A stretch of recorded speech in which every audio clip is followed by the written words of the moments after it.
Board of Trustees, and Ann Finley from the Friends and Foundation, and Claudine from staff. Tonight, I don't expect it to be a particularly long meeting. We mostly have discussion and report to have. No action items that we're aware of right now.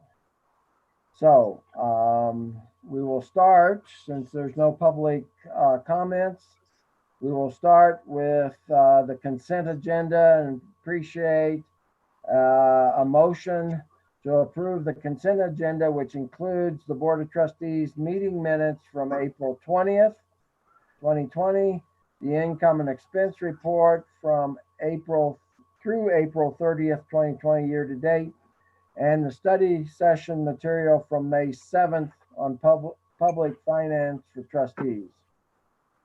May I have a motion, please? I move to accept. David moves, and a second. Bill second. You're muted, Bill. Okay, thank you. Any discussion, any desire to have? Yeah. Did I hear something? Okay. Any discussion, any request for any edits, or removing any of those items from the consent agenda?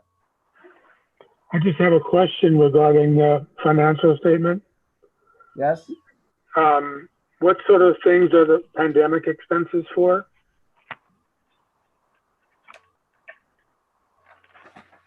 Claudine, you're muted. Would you? Thank you. Yeah.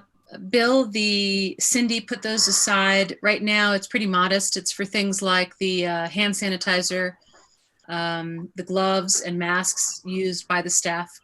And she says it's at least ready for us to track. It's not necessarily going anywhere, just a tracking mechanism. Go ahead. Sorry, so there have not been yet any big unexpected expenses related to the pandemic? Correct. Thanks, that's all.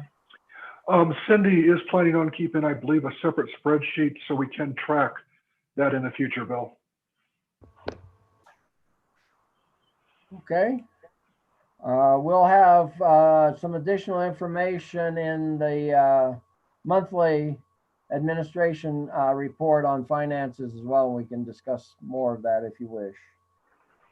If there's no desire to remove anything or any edits to those items, we actually have a method for voting down there. It says yes and no, but we'll just do it verbally. All those in favor, please say aye. Aye. Aye. Did I hear everyone? Any Aye. opposed? Passes. Thank you. Okay, discussions tonight, and I believe will be ongoing over our next several meetings, have to do primarily with the effects of the COVID-19 impact on the library, as well as now the latest information we received with regard to potential Gallagher adjustments for the coming year or years.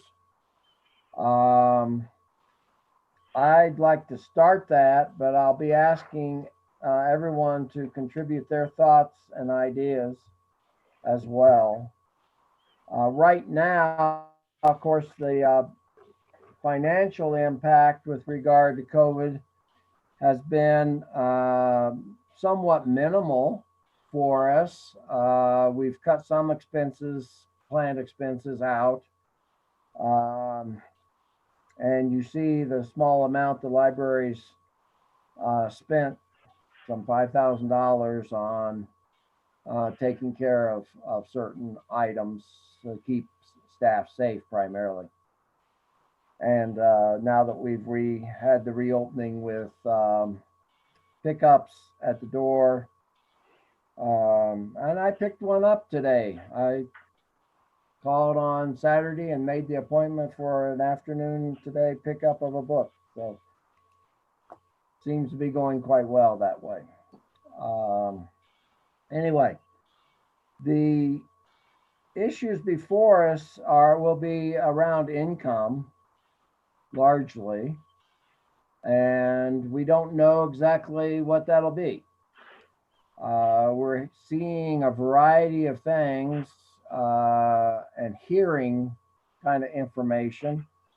One is that property tax adjustments could be made coming up that could reduce our tax income if people contest their valuations, both individuals, residences, as well as businesses. And we have definitely seen and heard some businesses that plan to make that kind of contest with the county assessor's office. So that's one area on the income side. The other is the latest that we've seen with regard to Gallagher for next year. Timing on these is something that always concerns me as far as whether I fully understand what the taxing authorities will be doing and when they'll actually have the impact on us.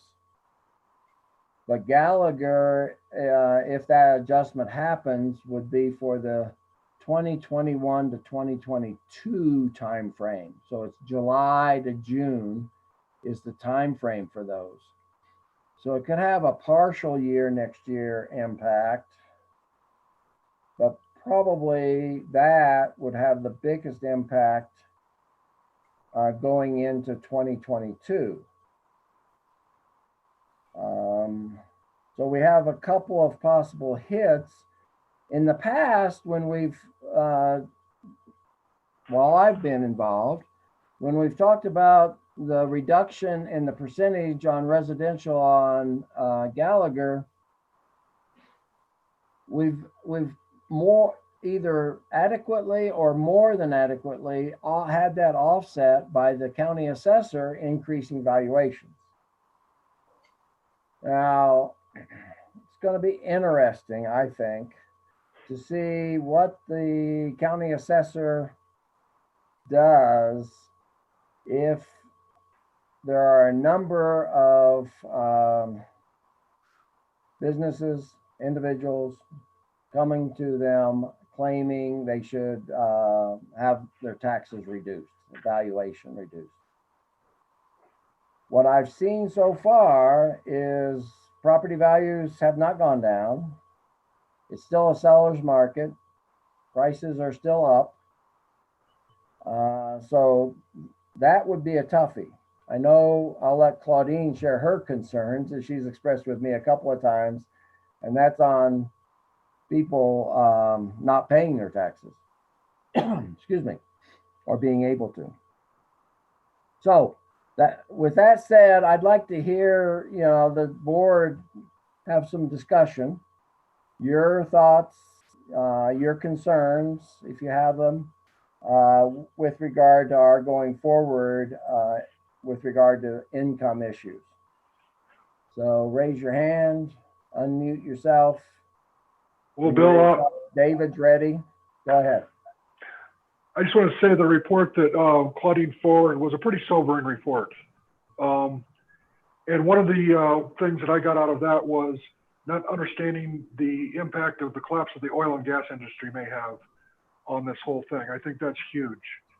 A lot of things, a lot of different possibilities. I don't know if everyone else had a chance to read that, but a lot of good information and the consequences of a possible domino effect of going down, not being able to raise taxes, possible solutions of repealing Gallagher, possible solutions of reevaluating valuations every 4 years instead of 2. Seems politically unlikely, but could be solutions. I think we need to stay on top of this, as we in the Finance Committee obviously will take part in that. I just wanted to kind of state it was a pretty sobering report with good information on all the possibilities. Yep, thank you. Good summary. Kay or Bill? The only comment I have is in talking to someone involved in real estate, they said it was really too early to see it in the marketplace. It's really started in March and they don't think it'll really hit maybe this season, but more than likely we'll see it next season. Right, okay. Bill, any thoughts? Unmute yourself before you talk. No, just this tremendous uncertainty about this, about everything else in our lives these days. So who knows how it will. We're not hearing you too well. Maybe you need to be a little closer. That's good. I won't say anything. I have nothing to say anyway. Okay. Anne, you have any thoughts?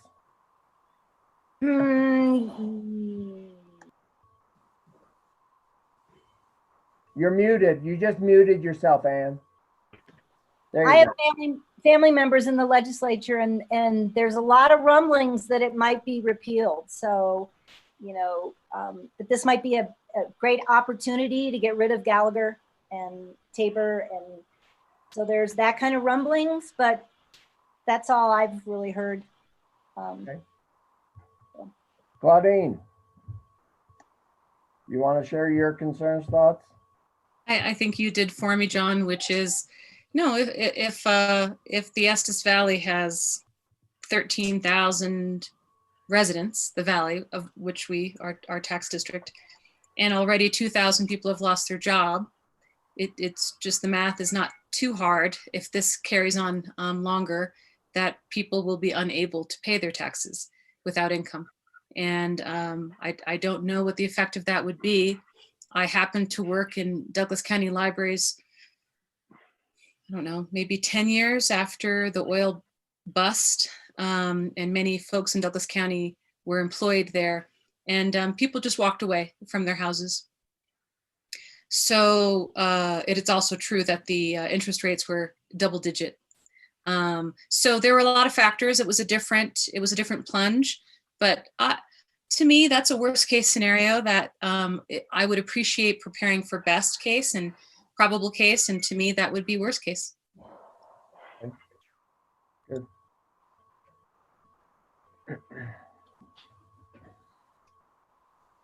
Okay, the other concern that Claudine's expressed that I think we need to keep in mind for our future here is our being a tourist industry town. We haven't really felt the impact because we haven't had the tourism yet. It's just starting up. I live right across from lots of condos that are rented out. And they're starting to show up, not only for the weekend, but folks actually came in today and started showing up. Once the park opens, potentially, if you didn't listen to that report on the town meeting Tuesday, last Tuesday? Yeah, last Tuesday evening. Their proposal is the 27th of May. They're hoping to know by tomorrow if the Secretary of Interior signs off on their plan for opening. It will be at a reduced level, and also the information that I'm hearing is the state is still trying to discourage tourism and people traveling to the state, but things are reopening. If we have a large influx of folks, the county health person at that meeting suggests that if we can't manage it well, we could have experience here in Estes what the rest of the Front Range experienced already. And so by the end of the summer or into the fall, we could be facing the kinds of cases of coronavirus that other parts of the state have already experienced. So what do we do if that happens as far as for the library? Is completely reclosing the library, something that we ought to have as a plan B? Claudine, do you want to speak to that a little bit? I would, if it's not too premature, or the other board members haven't chimed in on your concern, John. Okay. Anyone else want to speak to that? Can you hear me? Yeah, Bill's on. Okay, Bill. Yeah. I guess my bias is just to make sure that we protect our staff. This pandemic will be over at some point in time. And our first priority should be to make sure that our staff members are all protected and aren't exposed for any kind of public relations or political kind of reason. It's just my 2 cents worth. Okay, good. David, you were getting ready to talk? No, actually I wasn't, but I do agree with Bill's statement. Okay, Kay, you raised your hand. Yeah, just to elaborate on what Bill said is, to me, it appears that the risk is going to be increasing in Estes Park. So I would be very hesitant about changing what we have in place today, which is pickups at the curbside, and don't even think about opening it to patrons even, just because I think the risks are increasing, not stabilizing. Okay, good. The one thing that we were more or less hopeful, I believe, the staff was hopeful that we might be able to open up for use of computers. And that's the one probably biggest issue, and how that could be done safely, if at all. Claudine? I'd like to let you know how much change is occurring in public libraries throughout the state since the rather unexpected mention of libraries in the last health order. So the short answer, John, to your question is, there are, I think, ways in which we can be of service that we will have to rethink that does prioritize the health of the staff and any patrons. We wouldn't want to overexpose anyone. We're looking right now at an app, for example, that allows us to, so that you don't have to call between 9 and 5. You can schedule your pickup on your at 2 in the morning on your phone, or however you'd like to do it. Several libraries are working on home delivery, where they hang it off of mailboxes, sort of like a mail carrier. And computers are, several libraries that I'm aware of are issuing sort of checking out laptops and iPads so that patrons can be in their car to use them as needed. Because as every article we've read in the last month anyway shows, it's about the fresh air that reduces exposure, let alone social distancing and all the other things we know. So while I agree that opening the facility is not opening the facility is not my priority. It is determining through, I don't know if it's a survey or other factors, what is the need that is not getting met, that either is there individuals who can't get their federal aid or food stamps or whatever the issue. It doesn't even have to be that urgent, that only the library can fill. So know that in the next few weeks, we'll be doing some more active surveying of the public, because I don't think that, as wonderful as and thoughtful as our 4-phased plan is, we have every expectation it's going to have to change, because there'll be new information and new hurdles. So I don't mean to be too obtuse in my reply, other than please know the objective is not necessarily that we continue to take the next step to phase 3 and open the first floor, but rather what's the next thing that we can do that's valuable. Thank you. Any questions? Yeah, okay. A question is in determining, first is what is needed. And then I think we really have to be creative in how we address those. In reading some of the articles, one was as simple as they printed off applications and then people could bring it back and the library would mail it. Right. Yeah. Or, I'm thinking you could scan it and send, email it. That's pretty basic stuff, Agreed. but it is making, it is addressing a need. And I think we just really need to be very creative and say it doesn't have to have lots of bells and whistles. Agreed. Yes. So, And but it doesn't it's have hard to be an app. You're right. No. There's, I think, one library who I can't remember the names of all of the libraries when they share. They said their number one service is people emailing them print jobs and then having curbside pickup. Think about that. So yeah, well, Yeah. thank you. Okay, very good. Claudine, can you hear me? Yes, sir. Okay.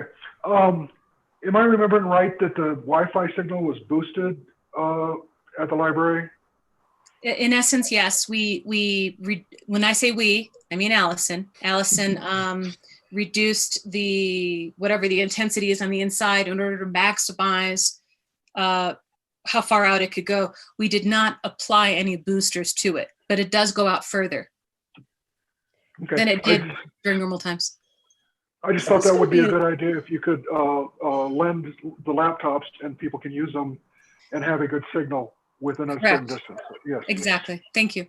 Is this going to be an issue as more people are coming in where people can park to have access to the Wi-Fi?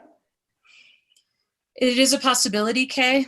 I suspect what the parking lot will mostly be filled with this summer is tourists.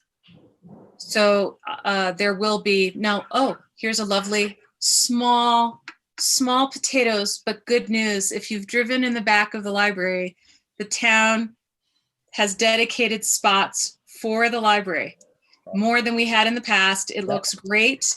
And so, Kay, I actually think it's adequate. It's the parking lot will be filled, we hope, with well-behaved customers for downtown, but we'll have dedicated spots that are very clearly marked for, and it's not going to be part of the curbside service. It's just for computer. And how will we know that our patrons are the ones parking there? Well, that brings us into the excitement of the transportation and parking plan, but I don't know what has changed since the plan was set in January, maybe. Anne, is that right? Anne, I believe, is on the Transportation Advisory Board, so she could better answer this aspect, but enforcement was a key component of the parking management plan.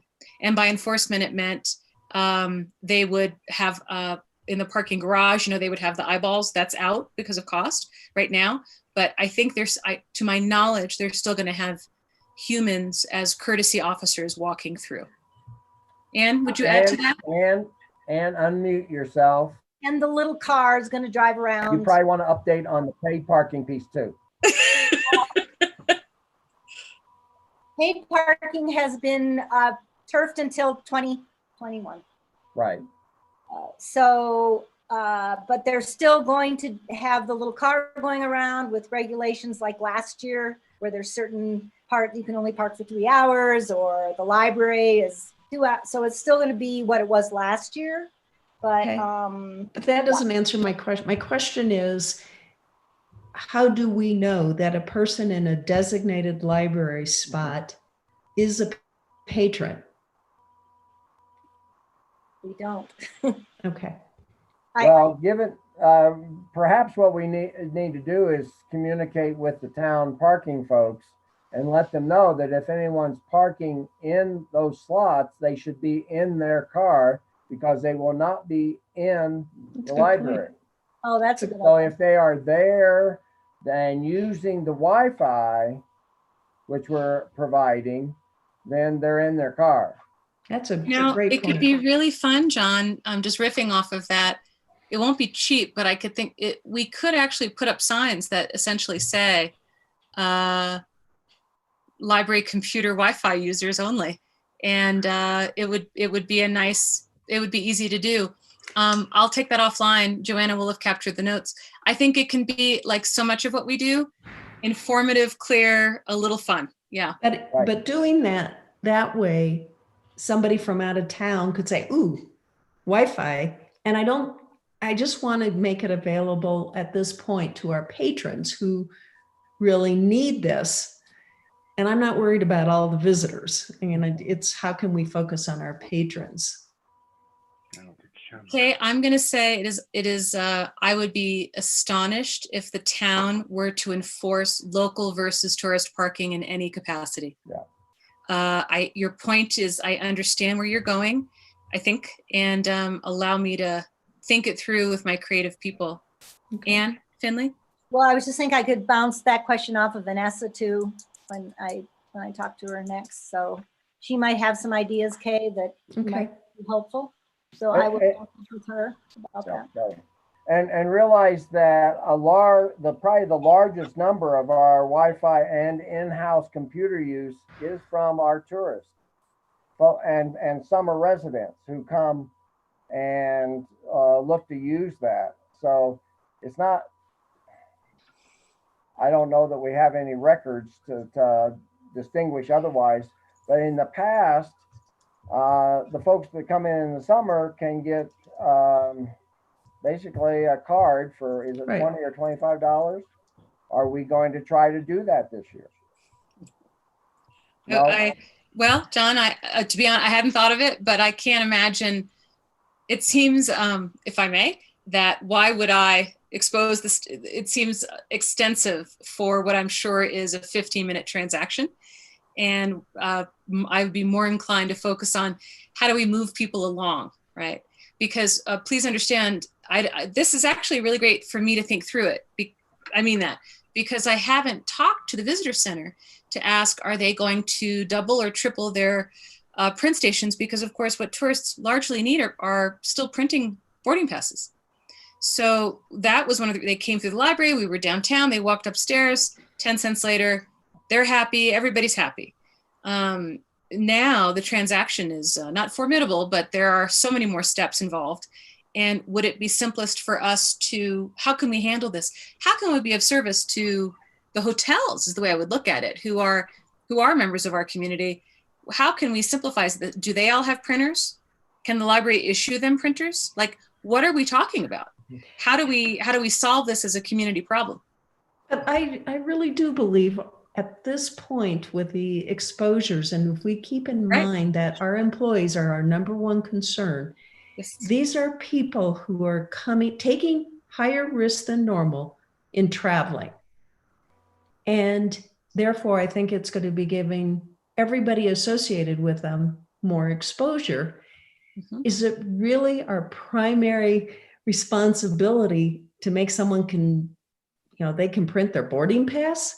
I don't think so. I mean, we're not getting revenue from them. 10 cents. I mean, to me, that's nothing compared to the additional risk to our employees.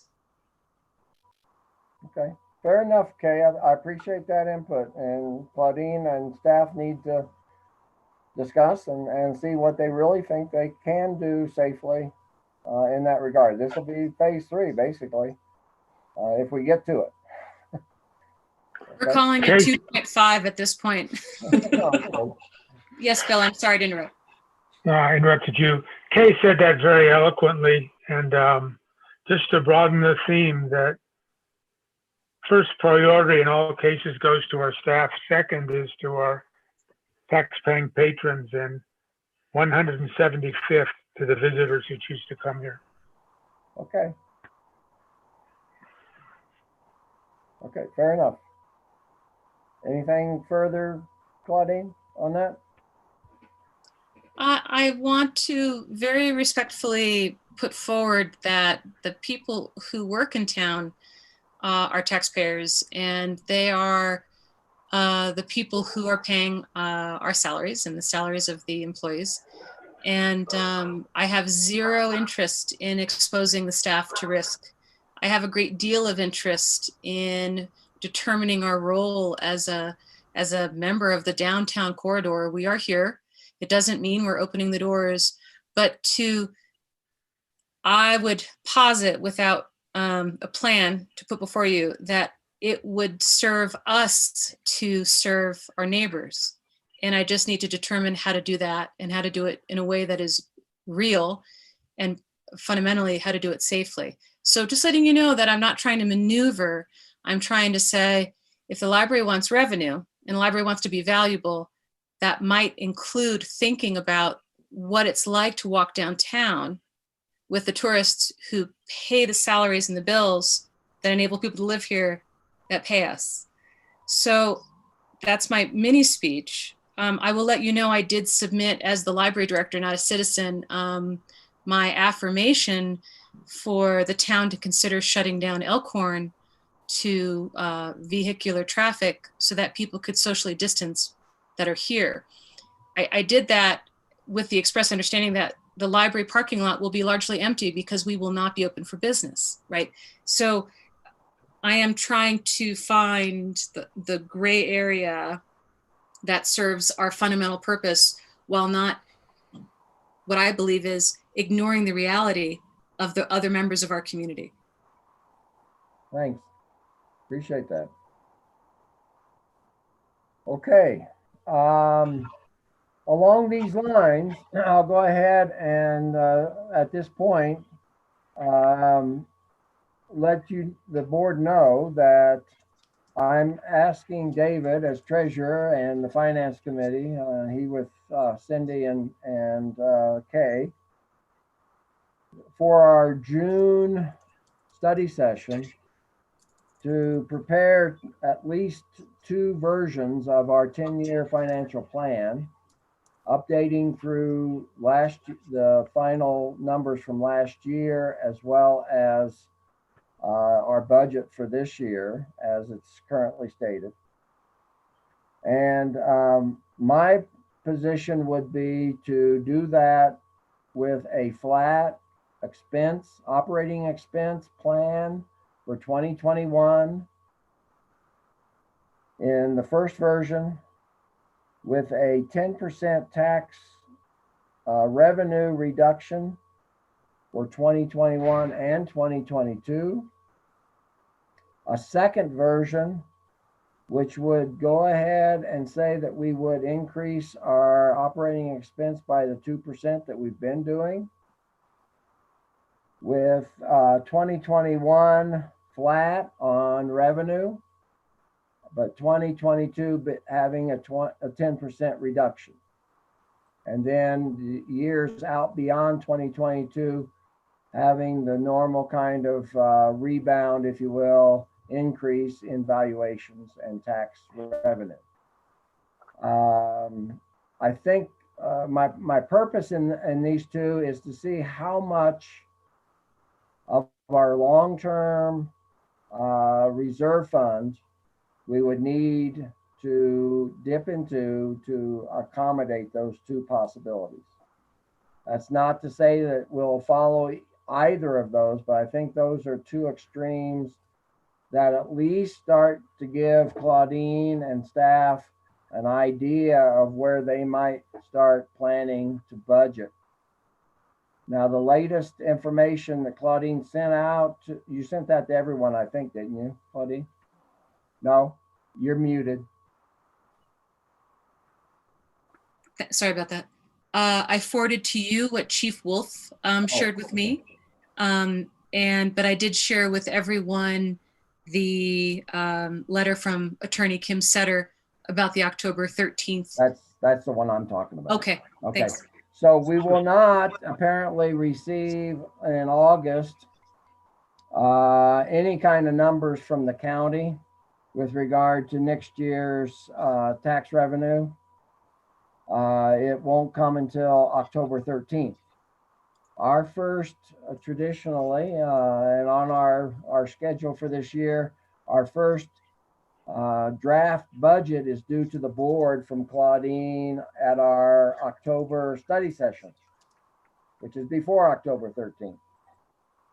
So I think we will want, after our June sessions, to start thinking about what kind of draft budget we expect her to come back with at that point. And then, of course, adjustments will, I'm sure, have to be made based on what the revenue forecast is from the county after we get that. But we will need to go ahead and have a first pass, I think, draft, and be thinking about how much do we reduce expenses, and what kind of reduction in revenue we think we're going to have. Thoughts, anyone? Go ahead, Okay, David. go ahead. The only Okay. thing I was thinking is, Claudine, when thinking about a budget, is maybe identifying set costs. And when I say set, that doesn't mean an absolute dollar amount, but what is the infrastructure? You know, we have to pay, you know, maintenance.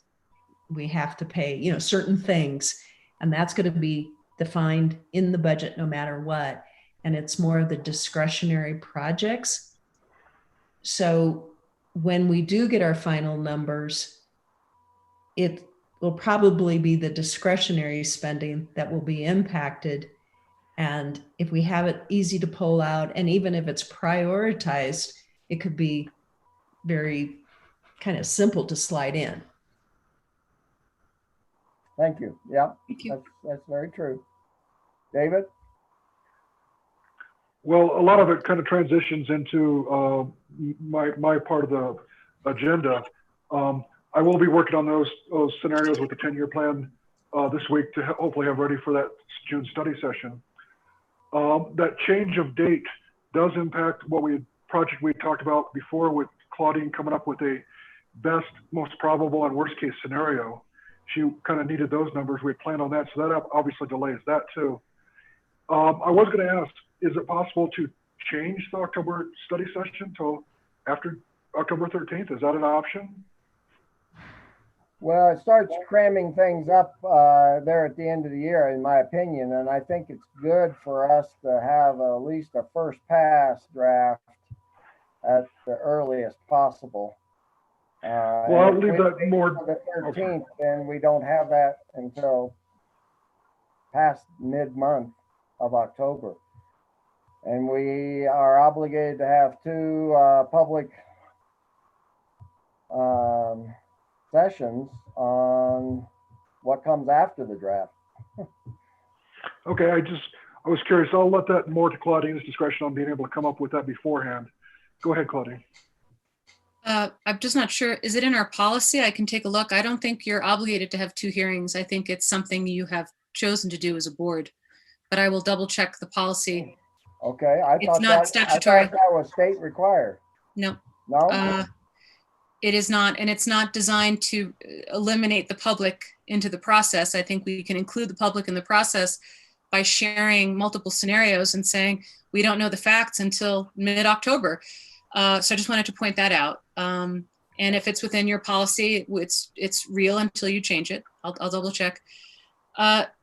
Second, I do think that, thank you, Bill, Dave, you and I are on the same page, which is, now that we know it's not coming until October 13th, well, we can create our own 8, 15, and 30%, 10, 25, and 50%. We can come up with our own numbers and do our best, and then we can correct once we have the facts, but we'll be better prepared.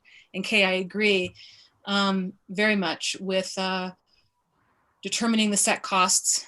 I like the word infrastructure. And of course, you all know that when it comes to cost, the greatest cost of the library is staff, is personnel, which includes benefits. So it's, I wish it were cleaner than that, but it'll just, that's what it'll be about. Just wanted to, sorry, if you don't mind my looping all the way back to. Yeah, no, that's fine. That's fine. Yeah. I guess my opinion is what we're looking for is your best guess on what the expenses will be. And earlier. Yeah, I agree with David.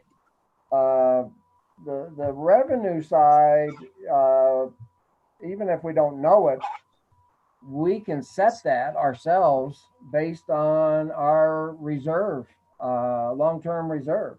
That's right. If we choose as a board to do so. And I guess my position that I would encourage the board to consider is that we will probably be dipping into that a little bit. I think we need to be cautious how much we do, obviously. because it may be a multiple year kind of situation. But that's partly why we created that back in 2013. To weather these kinds of things without significantly impacting, especially our staff. Yes.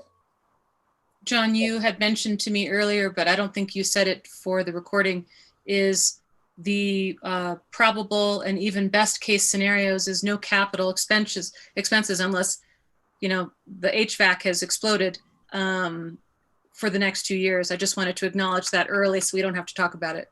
Right. And that's why I didn't say that specifically. So thank you. Yep. What I am looking at is flat expense on operating. So no capital, just operating expenses. We do have a significant amount in capital reserve also.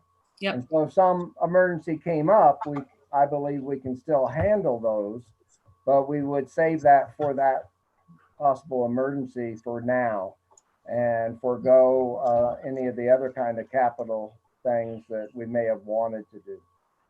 Thank you. John, it will be a balancing act between dipping into the reserves, which will take a board resolution to do, and looking at the discretionary costs. It'll be a balancing act for the next few years. And that's why I do agree the 10-year plan is a good, at least, barometer to start with. And I think it's pertinent to start with that. Claudine, you did address the capital expenditures in your director's report. We discussed the ILS a little bit in our finance committee meeting, but basically I think that's the way we got to go, is no capital expenditures planned anyway, unless there's emergencies, and do the projections as John suggested. I will go ahead and finish. We lost Bill's video and Ann's video. You two might want to try and come back on if you can. Go ahead, David. Okay, they're both back. Yep. The only thing I was going to say in the treasurer's report is the only other things we discussed was the normal updates from Cindy on the transition to assist, and also that the budget looks to be timely. Be looking forward to that. I was going to point out one thing that I believe I kind of misspoke on when we had the study session on finance. I kind of alluded to there being a cost of this transition going to the in-house accounting system. And while it's true that there was an upfront cost, Cindy had done a very good cost analysis, and down the road, it's actually going to be a fairly good cost savings in the long run. And I just wanted to point that out and look at the director's report. Cindy has it very well spelled out in that. But I feel like I misspoke at the study session, not giving the full picture that the long run, it's another good reason of this transition that it will be a long-term savings. Yeah. When we get to the director's report, I have a comment on that section also. Okay. Thank you. Did the finance committee have anything else that they wanted to share tonight? Claudine? I just looked up the policy, and yes, the financial policy states, so it's an internal decision. There will be 2 public hearings prior to the final approval. So there you have it. I thought it was someplace in there. Yeah. Sorry, guys. That's all right. That will still be November primarily. And no, that does conclude the finance committee report, John. Okay. Then we are on to the director's report. Hopefully everyone had a chance to read it. Claudine, you have any highlights you want to point out?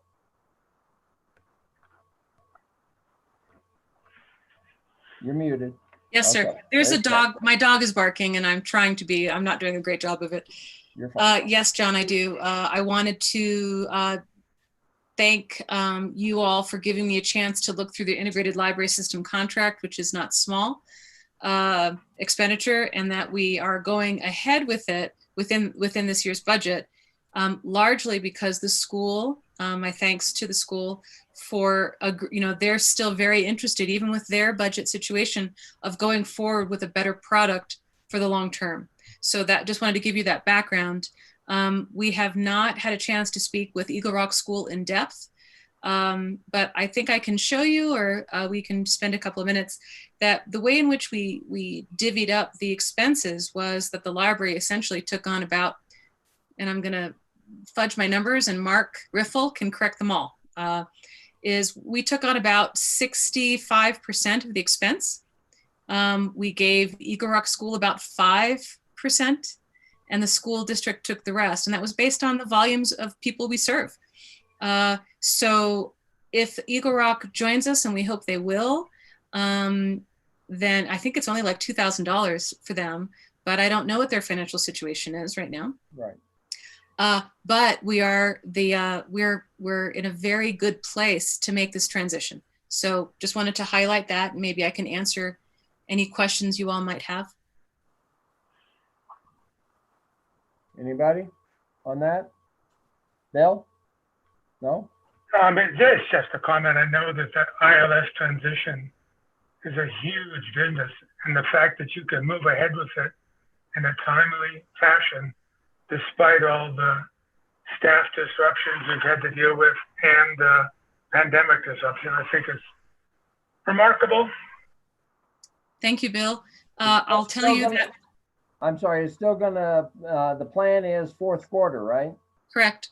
And so we're paying TLC for the full year. We are. Okay.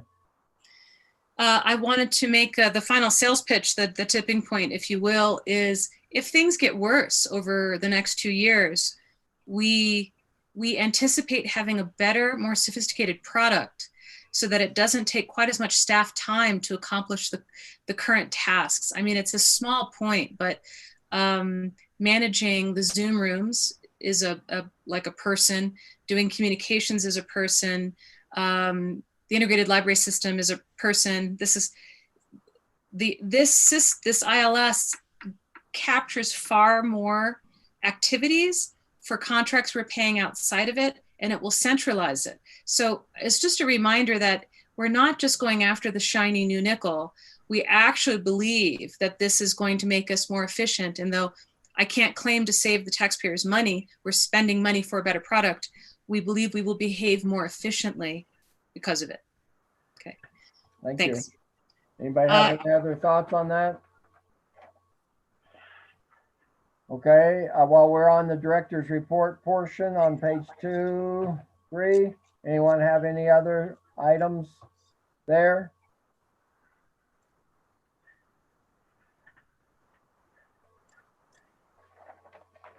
No?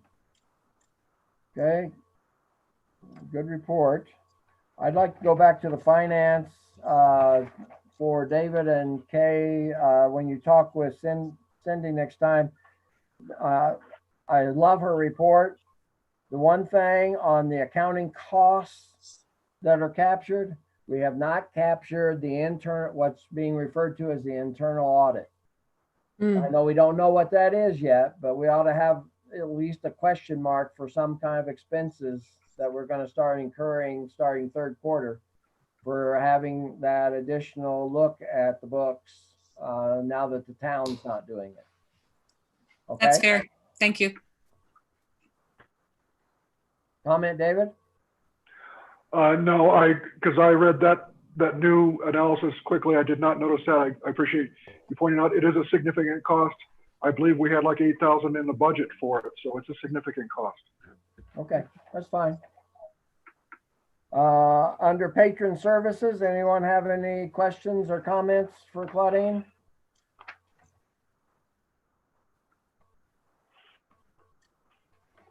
Good report. As I said earlier, I experienced the patron services today, Saturday by calling in and then today. And I think they're doing an excellent job and appreciate the efforts that they're putting into it. I will say that, I won't say who it was, but the person that brought the book out to me said, with the heat increasing, those masks, those cloth masks are very warm and uncomfortable. So my wife accidentally or otherwise ordered some N95 masks that are available and are supposed to show up this coming week. I may make some of those available to the library if staff would rather use those kinds. Well, I think it's significant news that you got your hands on N95s. I did not even know you could do that right now. Okay, thanks. I didn't either, and she found them and she put an order in, but she put an order in for more than what we need personally, so we'll Thanks. see. Okay, no comments there. Technical services piece, anyone have any thoughts, comments?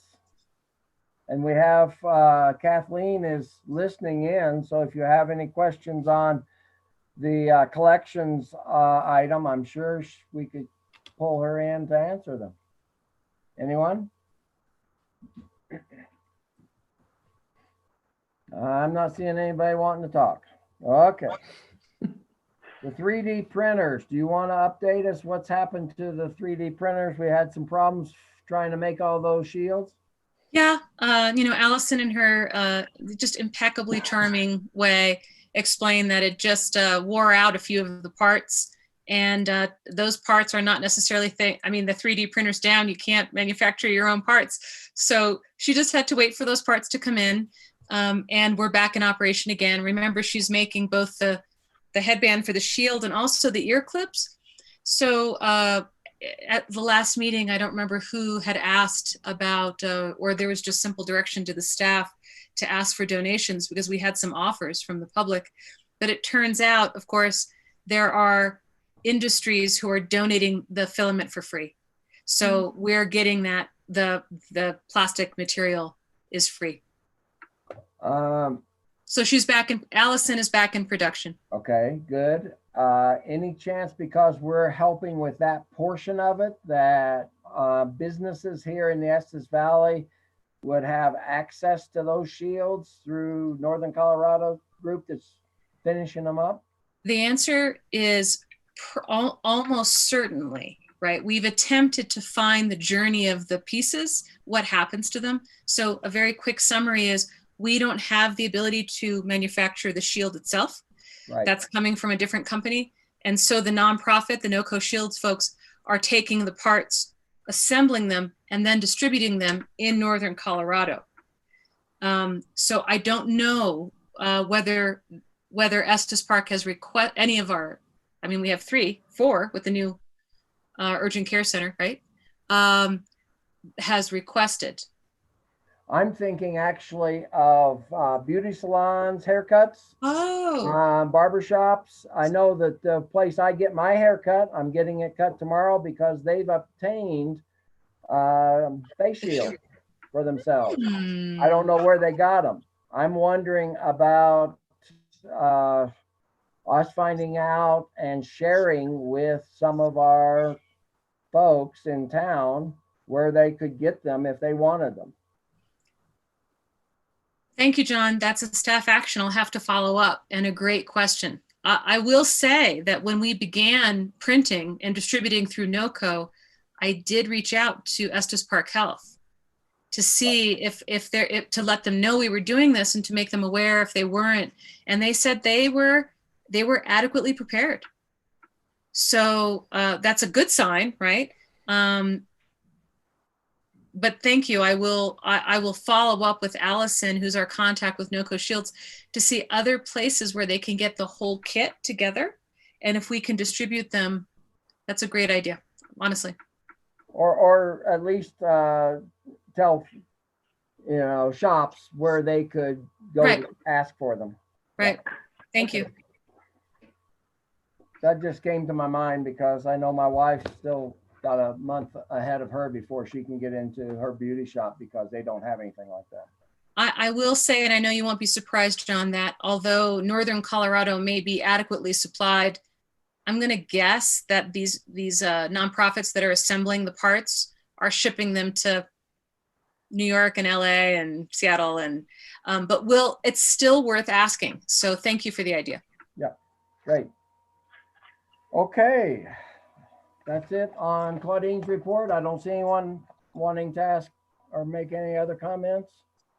So Ann Finley, you can unmute yourself and give us your report, please. Okay. Let's see, we have 2 apartments that are turning over right now. And we're reaching out to possible renters, and they should be filled soon. The bookstore opened on May 4th, and we had steady donations and steady customers. We kept it so that it was just Sarah. We kept it just having just Sarah and her daughter and friend being the volunteers until we could create a better program to open June 1st, when we felt like the traffic would be larger. So we have a pretty, after putting our heads together, we have a pretty strict guideline for June 1st opening.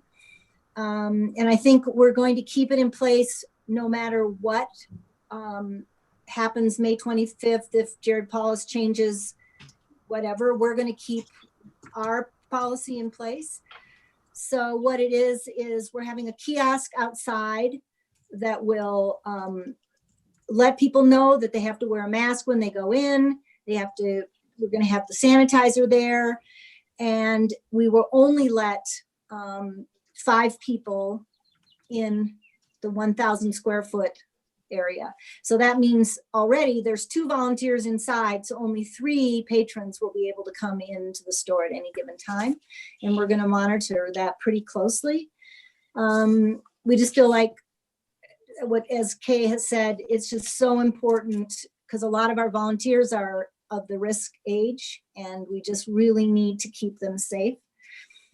That being said, we've also had some diminishing of our volunteers. So we've modified the hours of the bookstore temporarily to accommodate that so that we can fill all the positions. We don't want to have people there more than 2 hours at a time because they say the length of time that you're in a place increases your exposure. So we've created a way that all volunteers will only be there for 2 hours in any given shift. And that's pretty much it. We're open. We've actually done pretty well this last month. It's kind of exciting. Everyone's very excited that we're back, and the donations have been incredible. So people have spent a lot of time, I think, cleaning out their houses. So we've been reaping the benefit of that. So. Okay. I have a few to bring myself. Oh, great. Good, John. Do that. Okay. I think that's it. Any Okay, questions? Any questions or comments for Ann from the board? I don't see any. I have one. So on the donations, are you following any kind of procedures for isolation of those books? Yes. For a period of Yes. time? So the books come into a front table, and then they're at the end of the day, they're brought back and quarantined on one side of the area for 2 or 3 days before they're even touched. And then the sorters move them over and we do that. So there is a quarantine process with the donations also. Very good. Okay. Anyone have any other business or comments or questions? Okay, we have no action items this evening. Upcoming trustee meetings. We'll have our study session on Thursday, June 4th at 6:30 p.m. via Zoom again. The Finance Committee, headed by David, will be presenting some variations on the 10-year plan, at least 2. I'm sure we'll have more as we move forward. You can look at the last one if you still have it and get prepared for that. Our regular board meeting will be Monday, June 15th at 6:30 p.m. via Zoom. We hope to have our auditor connected and have an action item on receiving the 2019 audited financial statements. Ann, do you have a board meeting coming up? We do. We're having our board meeting. We're going to do Zoom on June 22nd from 2 to 4. And also, I believe that we are in June supposed to present a budget review for you at your board meeting. So Sarah's prepared we'll be prepared to do that on the 15th. So, Great. Thank you very much. mhm. Joe, will you be able to attend that Zoom meeting with the Friends and Foundation? Okay, very good.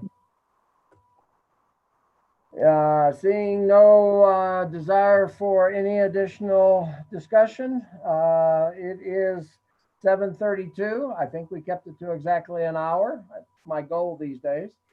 So I will declare the Board of Trustees meeting closed.